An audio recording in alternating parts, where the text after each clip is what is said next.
Welcome to the Always Better Than Yesterday podcast. I'm your host, Ryan Hartley. This podcast exists to equip and inspire your heart-centered leadership. Every week, we bring interviews with some of the greatest heart sets and mindsets on the planet.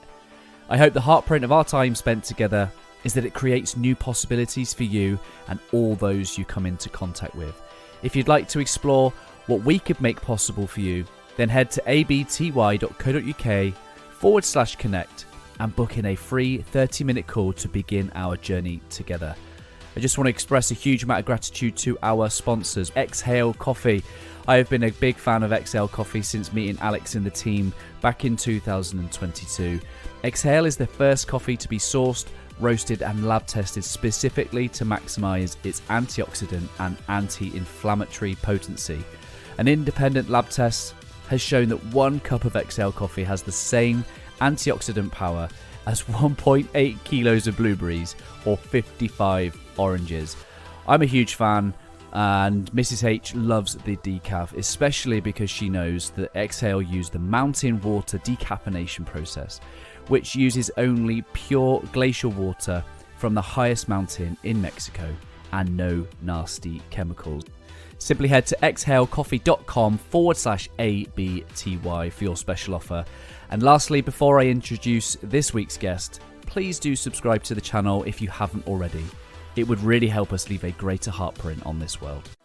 On episode 271, what an honour it is to welcome Neale Donald Walsch back to the podcast. If you listened to our first episode together, you will have heard how Neale had his own personal conversation with God, which later became the best-selling series of books, Conversations with God. In this episode, we talk about Neale's latest book, GodTalk, Experiences of Humanity's Connections with a Higher Power. We also talk about the 10 illusions of humans and God's most important message for this specific moment in time. It's episode 271 with Neale Donald Walsch. Neale Donald Walsch, welcome back to the Always Better Than Yesterday podcast. How are you, brother? Thank you. It's lovely to be here, and I'm just fine. I hope you are as well. Very How well. may I be of service to this moment? Well, the last time we had a conversation, you said that there's only one of us in this room, and I'd love to take advantage of the wonderful gift of the illusion that you and I are separate, so that we might have a conversation that our listeners might remember who they truly are. Well, you know what's interesting? We can even have a conversation if we don't think that we are separate. I wouldn't be the first person to have found the experience of talking to myself. All of us have talked to ourselves more than once. And we've also had the experience, many people have had, I'm going to say most people have had the experience of talking to God. And we are one with God as well. So we don't need to experience ourselves as separate in order to experience ourselves as having a conversation. Yeah, and I have roots in a Christian faith, and many people in my circle have been curious about our previous conversation, and often it's that question of, well, how do I know? How do I know I'm having a conversation with God? And I know that you have a Catholic upbringing, and I guess one of the questions I've had since we last spoke is, I didn't ask about your discernment. Did you have to go through a process of discernment as you were having those initial conversations with God? You know, Ryan, not really. Maybe for just a moment, and I mean really a brief moment, Mm. a minute or two, but not for days or hours. I think there was a brief time when I thought, gosh, what's happening here? What's going on? But after a very short period of time, honestly, I felt, I'm having a conversation with God. Mm. And I felt that way for 2 reasons, Ryan. Number one, my innermost feeling was one of joy, peace, serenity. It brought tears to my eyes, actually. I found tears, running down my face. I felt safe. I felt embraced, actually, by an emotion I couldn't quite describe. Mm. And the second reason that I felt it was a conversation with God had to do with what I was being told. I was Yeah. hearing things that I had never heard before from any source, Mm. outside of myself in the world. I never read him in any books. I was never told anything like what I was hearing in conversations with even conversations with spiritual teachers were Mm. not telling me these things. So I thought, wow, this is coming from a very divine place. If I could, let me give you an example. Please, yeah. I remember when I was told, Neale, there's no such thing as right and wrong. Mm. That violated every sense of things that I had ever embraced or been told about by my parents, my culture, my religion, Yep. my philosophies that I've been exposed to. Nothing ever came close to a statement like that. There's no such thing as right and wrong. Mm. I was also told there are no things such as the Ten Commandments. The Ten Commandments do not exist in the way you think that they exist. That Mm. is, God never laid down requirements of people. Mm. And I won't go on and on, but I can tell you that the conversation that I was beginning to have included many statements like that. And I thought, okay, something very unusual is happening here. Mm. And then I realized, you know, I'm having a conversation with God. So, Mm. no, I did not feel at the beginning of my interaction uh, a sense of not knowing what was going on, except for maybe the very first few moments, and that's it. Mm. I've been listening to the four conversations with God dialogues, and the bit that you talk about the Ten Commandments. As soon as I heard them described as, no, Neil, they're my 10 commitments. They're my commitments to you that when you know me, when you experience me, this is how you'll see. And I was like, that absolutely resonates with me at a body level. Like, thou shalt not steal, not covet another man's wife. I won't want to do those things when I come to know God, when I experience the truth of who I am. And so that absolute message resonated with me at the core for sure.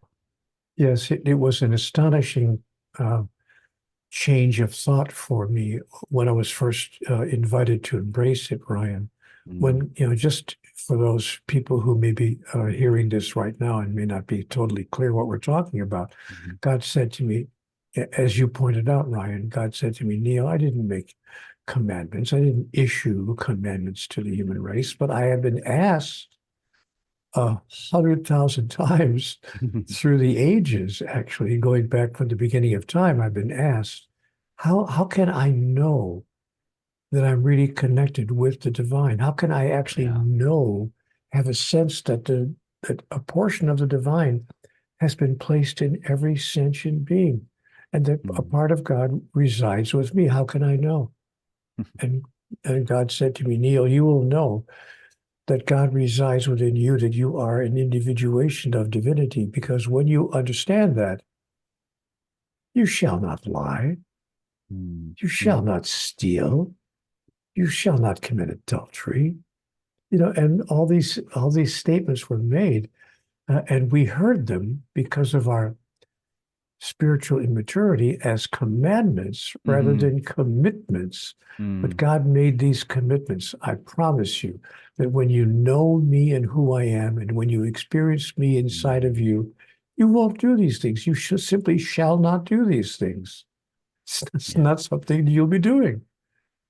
Yeah, when we spoke last time, you said it's because you believe in separation. It's like, well, who would I command? Who would I be commanding if and then we have to be separate for there to be a command. And I wonder whether you could just build on some of those illusions and how maybe some of the cultural stories that we have embraced from the early days, how we've just, instead of seeing the illusions for what they are as false, actually we've doubled down and created more of them. Maybe you can just speak into some of the illusions that God revealed to you. Well, yes, the illusion, of course, the biggest one is that we are separate, that Mm. every entity in the universe, every life form really is separate from every other life form.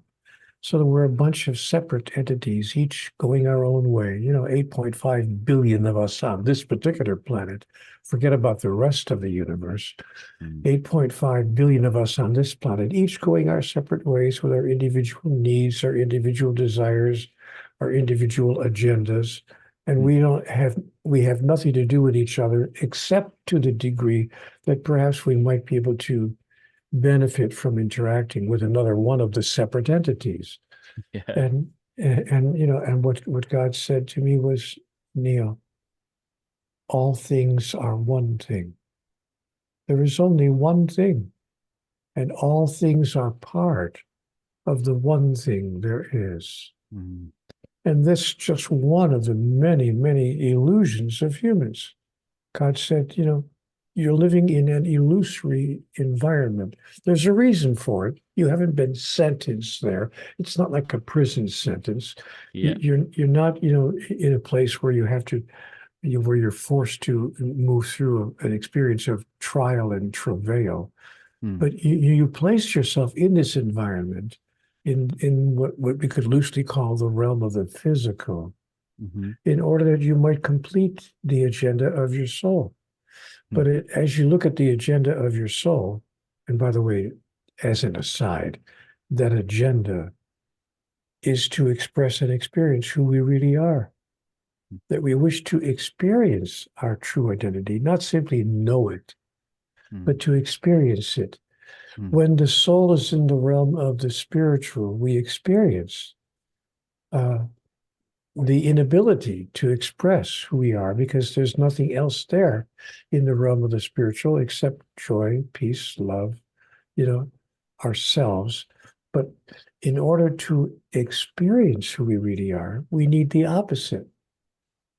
If I could make it the point simply, let's just pretend that I think that I'm the light. Yeah. We'll just use it as a metaphor. Yeah. If I pretend that I'm the light, I can know that in the realm of the spiritual. I can know I am the light. But I can't experience it because there's nothing else but the light.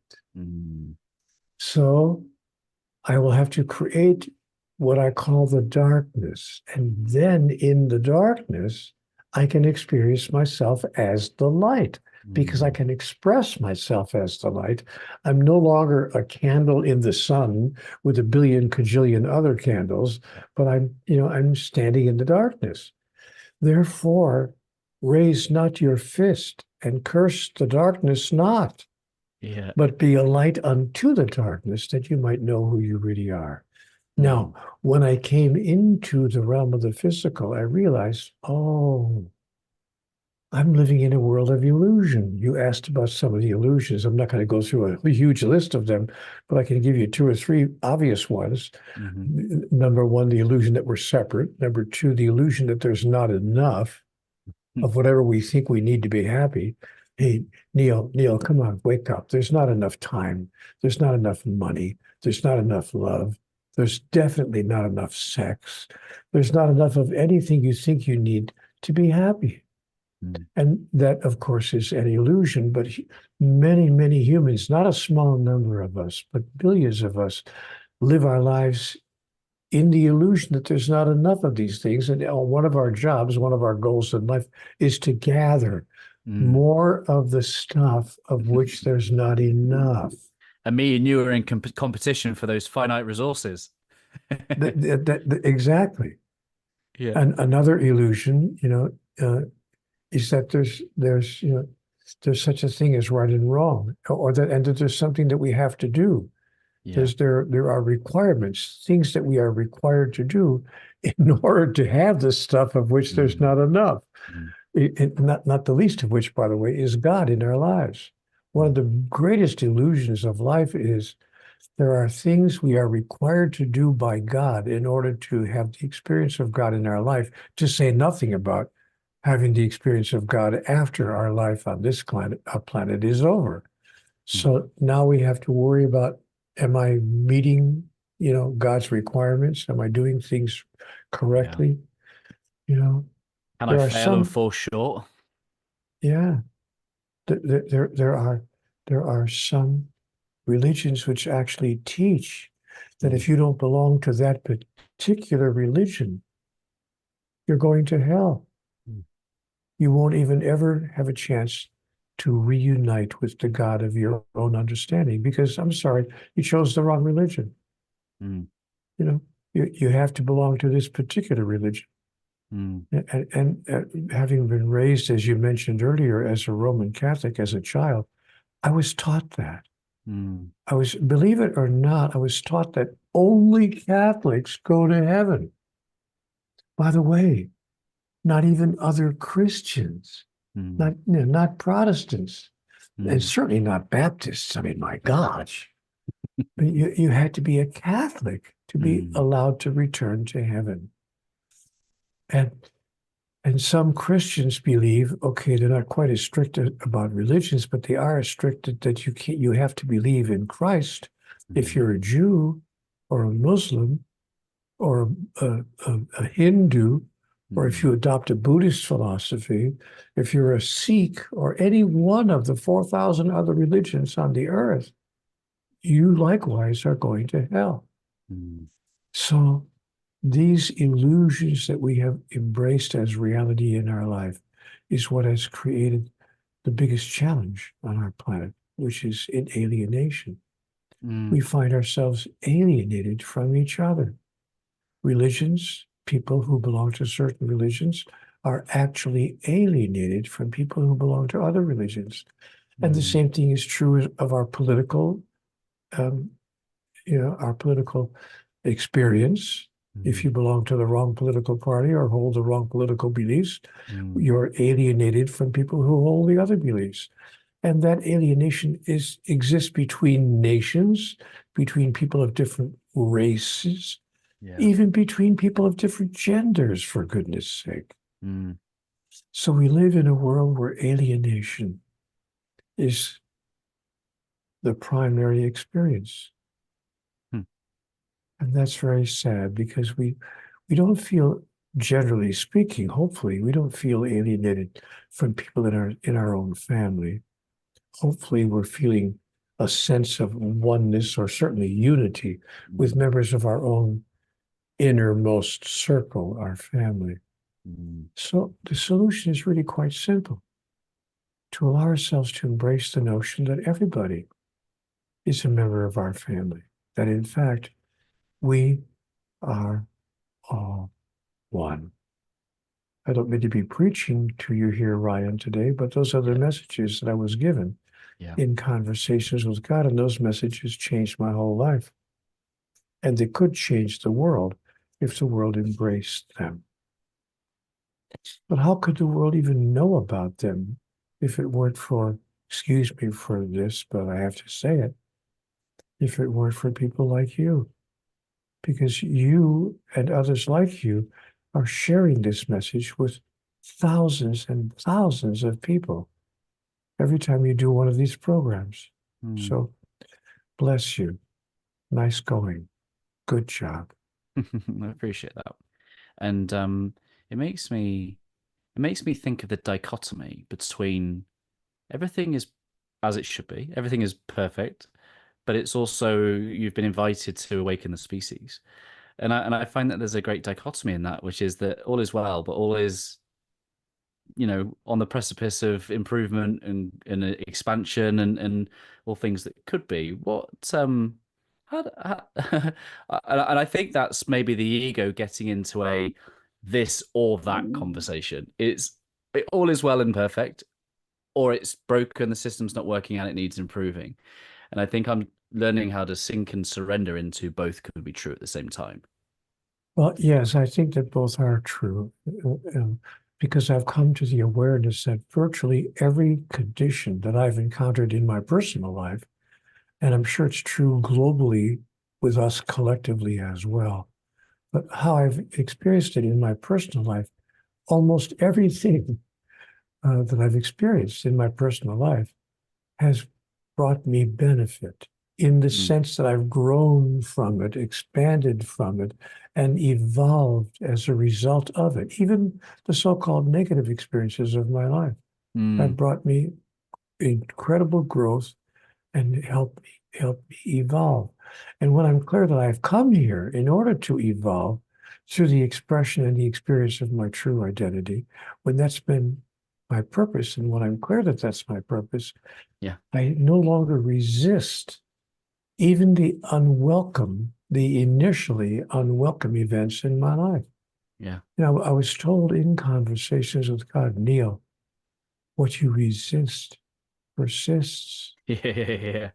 because you're giving it huge negative energy and actually placing it there as a larger obstacle than it needs to be Yeah. on your journey. So resist not. And I'm not the first person who's heard that message. Resist not evil. Yeah. So, it's not about joining into evil. It's just about not resisting it and then working to change that which we Mm. describe as evil in a loving, caring, compassionate, sensitive way. Yeah. And people who move in that way, excuse me, change the world. Or Yeah. at the very least, they change the world around them. They change the people around them, and they change, of course, their own lives. These Mm. are messages that have been given to us by spiritual teachers through the centuries. There's nothing Mm. new here. Mm. People sometimes call me a so-called New Age author, but I have Yeah. to say to them, point to one message in all the books I've written. Point to one message that we Yeah. haven't been given 1,000 times over hundreds of years Yeah. by spiritual teachers throughout the centuries. So there's nothing New Age about this. Yeah. One of the things that I'm tiptoeing through with my own discernment processes with the dialogues is the assertion that the devil doesn't exist. And my final level of discernment is like, if the devil did exist, then that's exactly what they would want me to think. So let's remove the word devil, because I know that many people have an experience of heaven and hell in this lifetime. I know that their experience, I can think of many times where my experience has felt like a living hell. I can recall many times where I felt heaven on earth. If we're not talking about the devil, what are those things? Like, what are those? Are they just experiences? Are they all of God? Like, how do we put words to those, what you might call polarity of experiences? I think we're discussing circumstances, situations, and events that have been created in the main by the collective that we call humanity. Mm. Very little that happens to us is not the result of some action, even if it was a mistake. And often, I'm sorry to say, a deliberate action taken by other human beings. Hmm. So the events and circumstances of our life are in the main created by the collective known as humanity.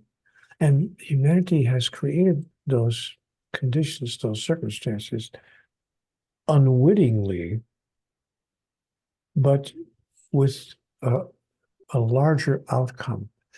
They produced what I talked about earlier, the contextual field in which the opposite of what we are exists. Yeah, yeah, So when I welcome yeah. my encounter with that which I am not, then I have the opportunity to alter that which I am not, Yes, rather than join that which I am not and become negative with it. yes, yes. So I think that what's going on here, what we're encountering, is a contextual field where there is, in fact, up and down, big and small, fast and slow, here and there, before and after, male and female, and if you please, what we call good and what we call evil. And it is within that contextual field that we are given the Mm, opportunity to experience and express who we choose to mm, be. And mm, that becomes the central question. Not why is this happening? Why do these things have to happen to me? What's going on? The question, I asked God that question, of course. I said to God at the beginning of my conversation, why have mm, I had all this stuff going on in my life? What have I done to deserve a life of such continuing struggle? Yeah. Why? Why? God said, Neale, the central question is not why. The central question is what? What do you choose to be Mhm. in response to the contextual field that you have collectively created Yeah. by your species? Yeah. What do you choose to be? Do you choose to be happy or sad, angry or gentle? Yeah. Do you choose to be violent or peaceful? Do you choose to be scared, frightened, Yeah. or filled with wisdom and clarity that Yeah. all will be well? What do you choose to be? I mean, there was a guy who wrote about this a few years ago. He put it in a simple sentence: to be or not to be. That is the question. Mm.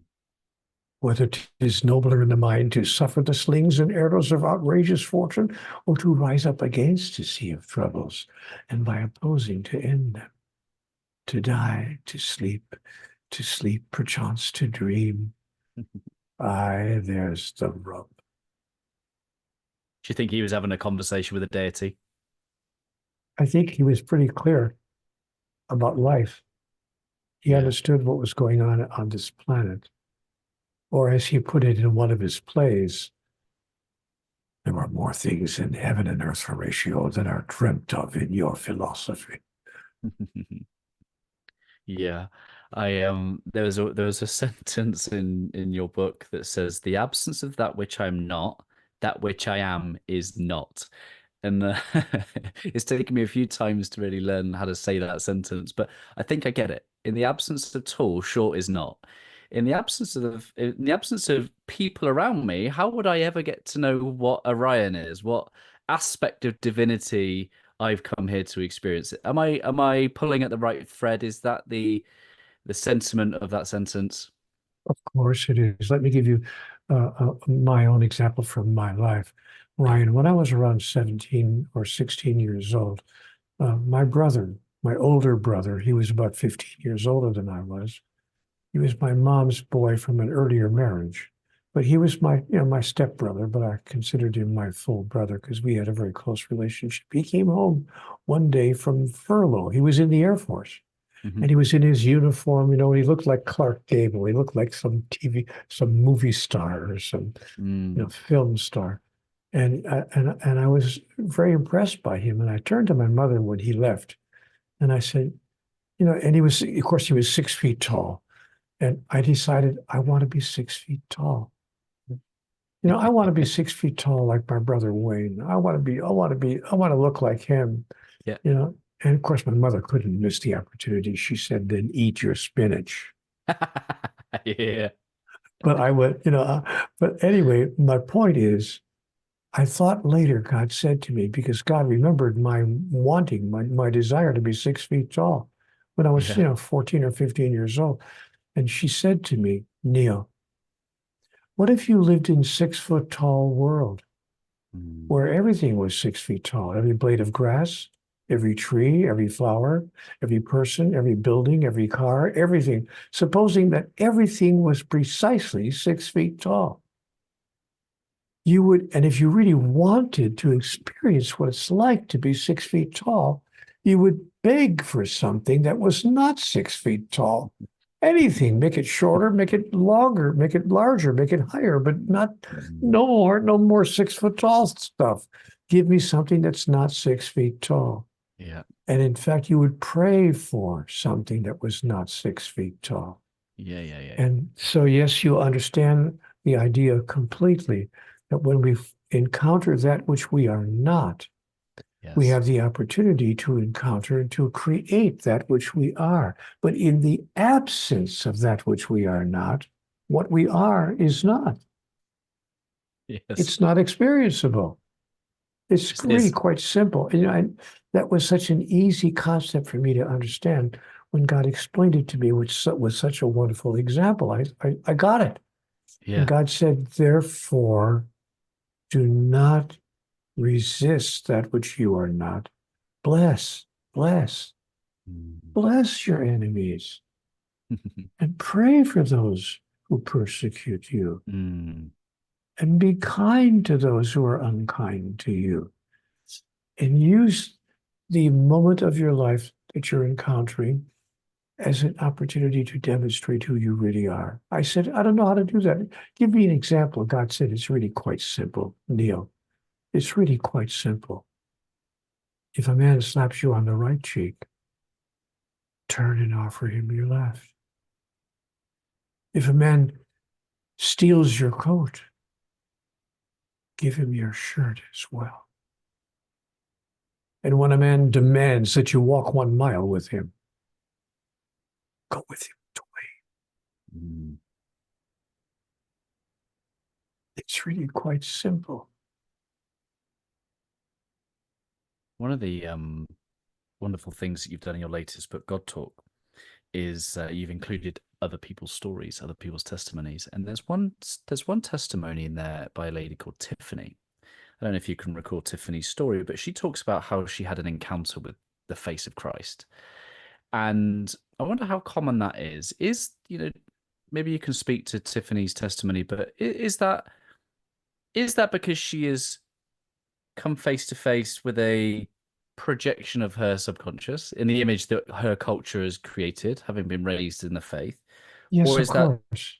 yeah, maybe Or speak is it into that if what? you don't mind. What would be the alternative? Yes, see, the answer is our reality is the reality that we create. There's no such thing as ultimate reality in the sense that it's something other than what we believe in, you know, Mm, or as the Master Jesus told us quite directly, as you believe, so will it be done unto you.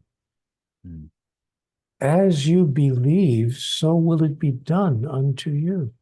So of course, she saw the face of Christ because she had a deep belief in Christ as the risen Savior.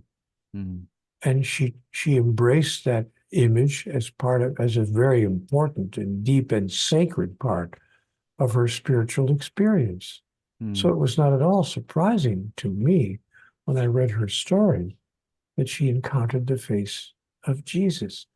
Now, I don't mean to be abusive or abrasive here in this mm. interview, but let me just make a point by asking a question.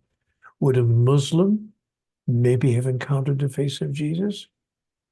Would a Jewish person have encountered the face of maybe, perhaps, possibly so, but they may also have had a different experience, in their deepest spiritual encounter in life, both here or in the life hereafter.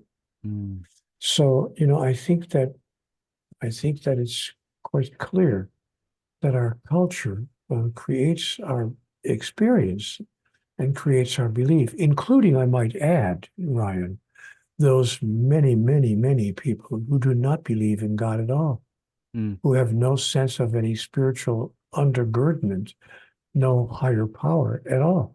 Roughly 15% of the human race, we're told by statisticians who've taken surveys around the world, about 15% of the world has no belief in a higher power of any kind. mm,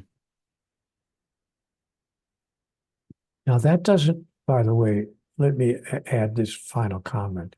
That doesn't mean that miracles cannot occur, mm, that the visage of Jesus or the presence of God in another form could come upon a person who doesn't believe in any kind of spiritual reality. And they could have what's called a spontaneous conversion. mm, That's entirely possible. To answer your question, it doesn't have to always arise out of some cultural understanding. mm, It could sometimes be, in fact, a spontaneous occurrence that has nothing to do with one's prior experience, which is what I would describe to you in the earlier part of this interview when we talked about some of the first messages that I received in my conversations with God, which contradicted. Not only did they not have anything to do yeah. with my prior experience, they actually contradicted my Mm, prior experience. So I was thinking, what's going on here? Yeah. What's happening?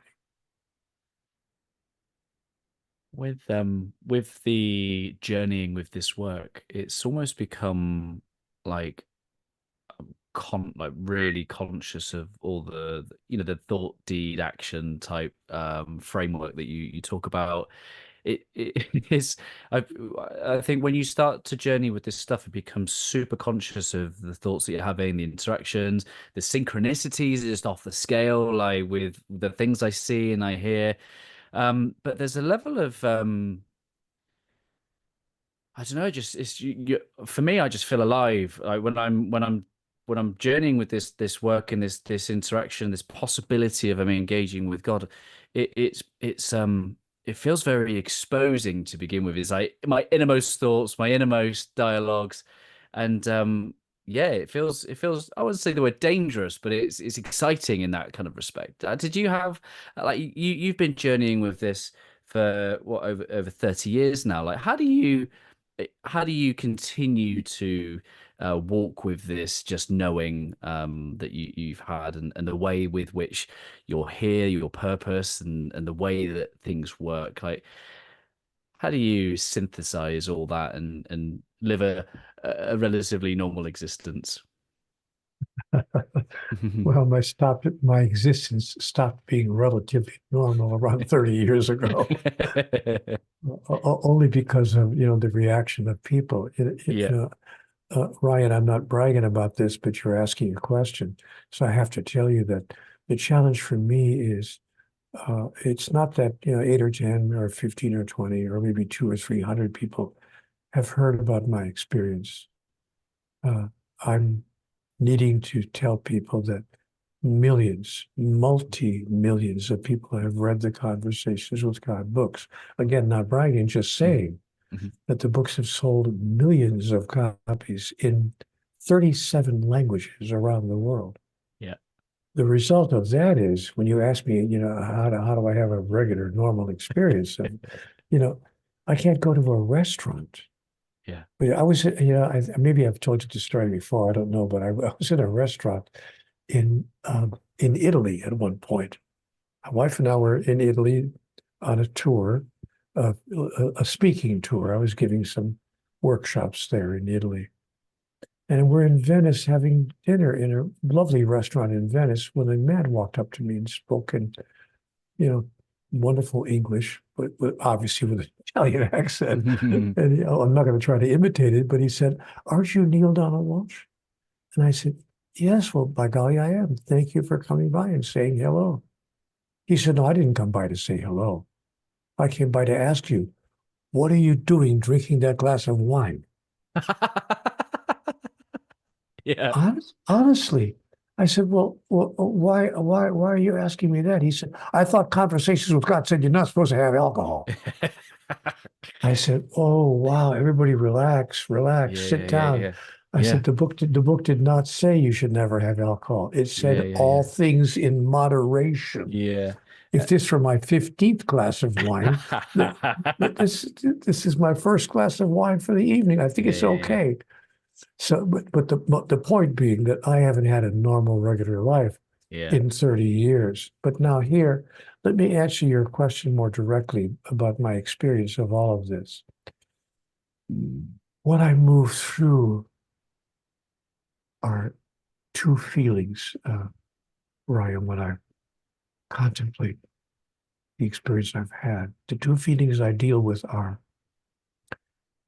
enormous joy and great sadness. Hmm. My joy is that, oh my golly, like everybody else on the planet, I've had a conversation with God. Hmm. It's just that other people call him by a different name, women's intuition or a psychic hit or an epiphany, whatever they can come up with. But we're all having conversations with God all the time. We're all Hmm. receiving input from the higher power all the time. And that brought me great joy and continues to bring me a sense of elation, actually, emotional elation, Hmm. that we all are connected to the divine. But the sadness that I experience in my life is I'm not living up to. I'm not close to living up to the messages that I have been invited to share in the Conversations with God books. Mm.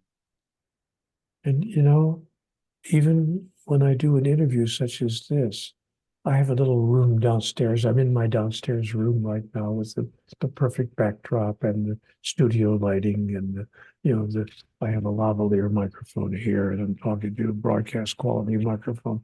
Everything is perfect. And I'm Yeah. sharing with you what I'm sharing with you. And then I will go upstairs to the larger part of my house Yeah. and my wife will say, "How did it go?" And I will say, "I only wish that I was the person that I'm inviting everyone else to be." Yeah. Yeah. You know, it turns out that we teach what we have to learn. Right. Yeah. So, so you ask, what is my experience of all this? Joy and sadness.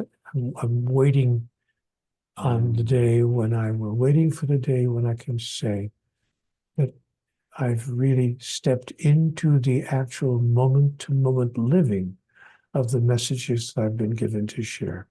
Mm. I hope I told my wife, I want 4 words on my gravestone. He did his best. Did his best. Amen. I didn't get there, but I did the best that I could do. Yeah. If I can at least say that to myself, okay, I did the best. I really tried, Mm. which is frankly different from what it was in the earliest part of my life. I wasn't even trying when I was in my 20s or my 30s or my 40s. I had no idea what I was trying to do here. I had no idea. I thought my life was about get the girl, get the car, get the job, get the house, get the better job, get the better car, get the better girl, get the better house. I thought that I was just supposed to be doing all these things. So, and it turns out that life has nothing to do with any of that. Mm. Yeah, I'm journeying on stuff that there are things within me that I know I have to heal. That there are experiences, and ironically, there just seems to be the people around me in my life that have either caused those wounds or they're going to be the very angel that's going to present me to that inner work. And I was laughing earlier because when you were just saying about this guy in Italy, it's like God, I could just hear God saying, "I've sent you nothing but angels. I've sent you nothing but angels." How do you see the purpose of those soul contracts, those people that we're in relationships with, those maybe family members, whether it be our parents or our children? I don't want to be like egotistical and think that the world is solely about me and my experience, but I do believe that we're all sent people, in this lifetime for whatever reason, whether we choose that before we come here or what. But there's something about this moment where the people in our lives are pointing ourselves inward to whatever it is that's going on. What do you think about what I've just said? Am I rambling, or is there something there? Both. Yeah, thanks. You're rambling, but there's something there. Good. Yeah. Yeah, I think that we are, as you mentioned earlier a moment ago, God did say to me, Neale, I've sent you nothing but angels. Yeah. And the angels are sent to us. Other people come to us, including the man in the restaurant in Venice who came to me to wake us up. Yeah. And now that man in Venice was sent not to wake me up that I was drinking too much wine, but he was sent there to wake me up to the fact that people sometimes even can misunderstand the simplest messages that God has sent to us. Mm. He thought that because Conversations with God said all things in moderation, including wine, alcohol, that I shouldn't have a single drop of it. Mm. And so that woke me up to the fact that, oh, now I see why there's such a huge challenge in the world, because People misunderstand. Words are the least reliable form of communication. Yes. Words are the least reliable form of communication. Even people who read the Bible every day often misunderstand what the Bible is telling us. Mm. So, we have to begin to search inwardly, deeply, to get in touch with the highest truth. Mm. Feelings are the language of the soul. At least this is what I was told in conversations with God. Neale, feelings are the language of the soul. Mm. Words are the least reliable form of communication. So I look inwardly to see how I feel deeply about what's going on around me and what I'm doing and what I'm saying and how I'm behaving. Mm. And, that's been very reliable for me. Even when I'm not behaving in my highest and best way, part of me knows, my little stomach knows, I give it the tummy test. And my Yeah. tummy says, my body says to me quietly inside, why are you behaving this way? Mm. Why are you acting this way? Why are you having this quarrel with your wife? Why are you having this disagreement with this customer in the store? Why are you behaving this way? Mm. What would it take for you to go to your highest self? Mm. Or to put it in the question I often find myself asking myself, when I'm involved in some kind of a small confrontation or a big one in my life, any kind of obstacle that occurs in my life, I ask myself life's magic question. What does this have to do with the agenda of my soul? Yeah. Mm. Uh, Almost always, when I ask myself that question, the answer comes to me Yeah. instantaneously. Yeah. And I find myself altering and changing my behavior dramatically on the spot. That's a powerful question. And I think when we really truly sit with that question, we get to see the illusions in the way that they're intended, which is to serve our experience. That's my understanding of what you're sharing, is that once I see that they're illusions, I'm then not being controlled by it. I get to then dance within the illusions for the benefit of my experience, my soul's agenda. That's my understanding. That's my awareness. You share my own awareness of the great illusions of humans and the whole process called life itself. Mm. So, if I can bring that awareness to my moment to moment encounters, Mm. suddenly those encounters themselves change. What happens is that as I send that larger understanding as an energetic projection into the universe, the encounters of life itself change. And I no longer find myself running into the opposition that I felt in my 20s, 30s, and 40s. Things seem to have changed for the better. Mm. So I think that the energy that we project into life impacts on the energy that's coming to us from life. Norman Mm. Vincent Peale wrote a wonderful book on this whole topic 50 years ago. Actually, now almost 70 years ago. Mhm. The book was called The Power of Positive Thinking. An amazing piece of literature. So I think that as we begin to grapple with and embrace the understandings that you and I are sharing here on this program, we start to change not only our ability to deal with our past, but we actually change our future. Yeah. One of the things you're talking about is power of positive thinking and having a dialogue with God. A lot of people are experiencing the power of negative thinking. They're anxious thoughts, depressive thoughts. They're not as empowering of an internal dialogue. And Dr. Bruce Lipton's wonderful work talks about the subconscious mind, up to 60% of it being negative, self-sabotage type thoughts. is that God too? Is God the negative thoughts as well, or is that a different process of creation? My own experience and my own awareness is that God is never a negative thought. Mm, The communications that come to us from the higher power, that source that we call the divine, is always and inevitably positive, joyful, freedom giving, expanding, mm, empowering, and loving. mm, It never contains a moment of fear or negativity of any kind. mm. That's been my experience. And this is, in fact, what I was told in my conversations with God. What would God have a reason to fear? Hmm. You know, fear is an interesting abbreviation, it's an acronym. False evidence appearing real. Mm. What do you think then the manifestation of those negative thoughts are? Are they separation from God? Are they a lack of belief? Or, Well, it comes from our background, of course. We are still a relatively primitive species, and we're teaching each other.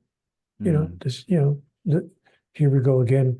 I keep on quoting, Jesus, but he said, yeah. "The sins of the fathers shall be visited upon the sons, yea, even unto the seventh generation." Mm, And that's what's happening, Ryan. That's what's going on. The sins of the father are visited upon the sons. In other words, my own father, passed on to me some of his limiting beliefs. mm, If I mm. had actually said to my father, when I'm 56 years old, I'm going to have a direct conversation with God, he would have Yeah. said, son, stop imagining things. Don't Yeah, even think yeah, about stuff. So what's happening here, and I had a wonderful father, by the way. yeah. He was very wonderful and empowering. But, the limiting beliefs of our culture is passed from one generation to the next. And that's really what's going on. Hopefully, each generation can make some forward movement because of the opportunity we have to expand our understanding, Mm, opportunities that are given to us by programs like this mm. and books like Conversations with God. So, we have ideas today that we didn't have 120 years ago. There's no question about that. And I think we're moving in the right direction. The only question really is who's going to win this human race? Those who think negatively or those who think positively? Mm. Yeah. What did because God talked to you about the masters that have been, the masters that are now, the masters that will come. What do they know? What do they embody? What do they do differently? And how might we tell a modern day master? What they know is who they really are. Mm, They know that they're not this, mm, not a body. mm, And they know that they're not their mind. They know that their mind and their body are simply tools, pieces of equipment. mm, So what those people that we have recognized and recognize today as masters, what they know is that they are spiritual entities yeah. having a physical experience for a very particular reason that we've been Mm, discussing here on this program, to bring them the opportunity to demonstrate, to experience their true identity, to know who they really are in actuality. So what's different about them is that they move into each encounter of life from that place of knowing their yeah. true identity Yeah. and from a place of deep commitment to demonstrate what they know. Mm, That's where I think I fail. I think I know who I really am, but I don't think I've yet made the deepest commitment because I've been really impacted by, as I mentioned a minute ago, the hundreds and hundreds of years of the human culture Mm. that have been, laid upon my shoulders, Mm. from every source, and movies I've seen, television Yeah, yeah, programs I've yeah. watched, billboards, for heaven's sake, video games that I've played, Yes. and other books that I've read. Is the misunderstandings of the culture have been embedded in me so deeply that it takes a deep commitment to move against that energetic Yes. and to defy it. Frankly, it's a question of defile, of Yes. defy. I have to defy it. And I have to say no. I have to say no. That's not the truth of who I am, and that's not who I choose to be. So I Mm. think the people that we have recognized from ancient times and even in today's world as masters, spiritual, Mm. wonderful spiritual masters, are people who have stepped fully into their understanding of their true identity, Yeah. that they're not the body, they're not the mind, but Yeah. they are spiritual entities. They are souls Yeah. simply having a human experience. I really feel what you shared, and thank you just so much for your open-heartedness. And I'm 37 years of age, and I feel like hopefully we'll be, God willing, granted many years to journey with this and to experience and create who I say I am. And I have no illusions that I may also get to the point where I feel like I've fallen short of whatever could have been. But I feel like because you have brought this to the world, I'm going to enjoy that journey. I'm going to enjoy that experience and that process of creation. And even in the short time since we first spoke, I wouldn't say I'm a people pleaser, but I say, but I've definitely spent a lot of my life posturing my heart on other people, trying to look after, sort out, improve, and help other people. When I've really started to focus on this, my journey, why am I here? What's my soul's purpose and my agenda? God has God has shown me how that transforms other people's lives, even though I'm not egoically trying to do that. I've just been put in certain places. I've expressed who I believe I truly am, and wild and crazy things have happened that I could not have intellectually made possible myself. So in 6 to 9 months of journeying with this, like you've already sent ripples through my web of interactions and connections, which is now your web of interactions and connections. So just the deepest of gratitude for having the courage to continually bring those words to this world, my friend. Thank you, Ryan. Those are very kind words to say to me, and I receive that energy with humility and with gratitude. Thank you very much for saying those things. I'm glad. I'm glad you've had a positive response and a positive impact in your life as a result of these interactions. Thank you for telling me that. I appreciate that. And what you've just done there is really interesting because before, as I started this awareness, I would have gone to ultra humility. It's not of me, this is God, this is, we're and then I've started to come back, which is into the illusions, which is allow that experience of gratitude, allow that experience of receiving appreciation, because if we sit above it and we don't have any of those experiences, we're missing the opportunity for what it is that we're here. And like pizza and red wine, right? We're going to enjoy these experiences while we're here, just not getting wrapped up into the identification and the attachment to those things, because obviously as the masters have said in the past, if we get too attached to those things, then we will cause suffering. In not only suffering in the lives of others, but suffering in our own life. Yeah. Yeah, I Yeah. agree. So stay open to the reality, embrace it, and share your love of the reality with all those whose lives you touch. Bingo. And Mm. everything starts to work out. Just like to end with a question from my good friend Katerina. Katerina is the one who introduced me to your great work, and she asks a question around what is the most important message that God gave you for the moment of now? I can give it to you in 5 words. God's most important message in 5 words: you've got me all wrong. Mm. Now that opens a whole new conversation. Mm. I mean, if the message is inaccurate, if I've not received it accurately, then the conversation is over. But if the message is accurate, if that's God's most important message to the world, and I believe it is, folks, you've got me all wrong. Mm, If that's true, then the conversation about God mm, has just begun. We get to ask ourselves, if we've got it all wrong, then what would be right? What would be accurate? What is true about God that we have misunderstood?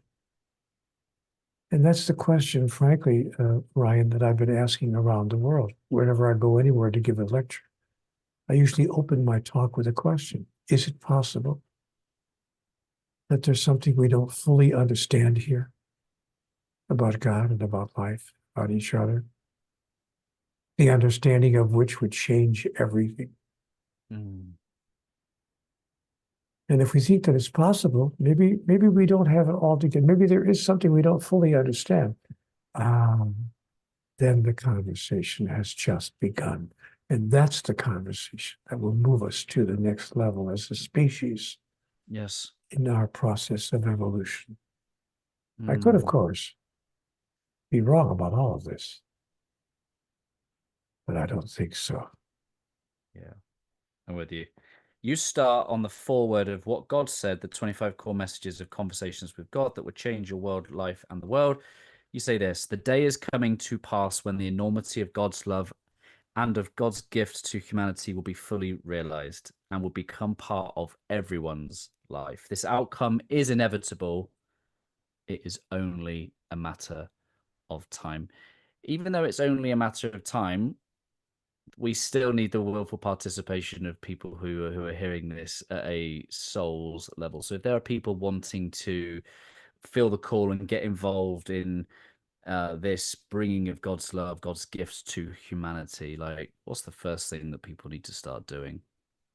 Stop thinking of themselves as separate from anyone else. We're going back to what we said a half hour ago.